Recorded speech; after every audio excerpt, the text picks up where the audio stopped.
Éditorial. Environ 150 rassemblements à travers la France contre le coup de force de Macron. Ils étaient entre 110 000 et 300 000 manifestants français dans les rues contre ce qu'ils appellent le coup de force du président français Emmanuel Macron. Conduit par la France insoumise de Jean-Luc Mélenchon, ses électeurs français reprochent à Macron d'outrepasser la volonté du peuple qui a donné son suffrage à la gauche rassemblée dans le nouveau Front populaire NFP pour imposer Michel Barnier comme Premier ministre. Droit selon ces manifestants qui revenaient à la gauche. Ces manifestations ont lieu le 7 septembre 2024 avec à la clé des messages forts de Mélenchon accueillis par des applaudissements à son entrée sur le podium.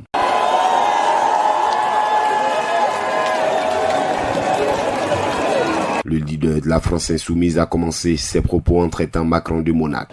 Quelle est étrange au fil de l'histoire la fatuité des monarques. Et comme ils sont vils et vains de croire qu'on vient à bout de ce peuple pétri de cette histoire. Le monarque déjà, tandis qu'on venait de prendre une disposition dans la Constitution qu'on était en train d'écrire, découvre qu'on y a aboli le droit de veto.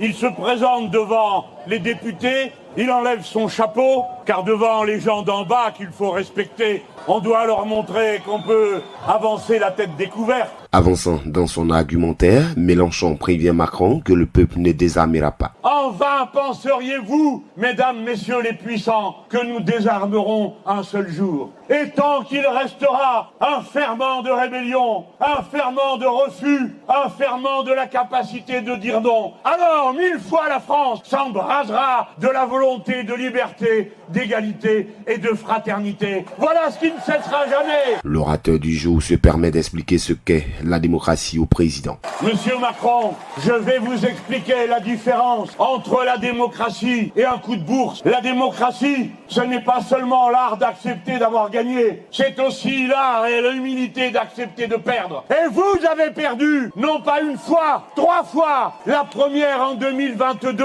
quand après nous avoir une fois de plus contraints à un vis-à-vis avec Madame Le Pen, vous êtes allés aux élections législatives et vous avez perdu en 2022, car vous n'avez eu qu'une minorité que vous avez baptisée, vous et vos répondeurs automatiques, pendant 3 ans, majorité présidentielle qui n'existait déjà pas. Pour finir, le leader de la gauche rappelle que ces manifestations ne connaîtront pas de pause et que le plus fort en France, c'est le peuple. C'est pourquoi il n'y aura pas de pause, pas de trêve. Je vous appelle à une bataille, à une lutte de longue durée, parce qu'elle sera de longue durée. Ne croyez pas, quoi qu'il advienne, que ces choses-là puissent être effacées, le déni de démocratie. Quand en 2005, après que le peuple ait voté non, vous avez décidé que c'était oui, vous avez violé la démocratie et provoqué un tumulte et un chaos qui n'a pas connu de trêve depuis. Eh bien, il n'y aura pas de trêve derrière la violence que vous êtes en train de faire. Car s'il n'y a plus aucune règle,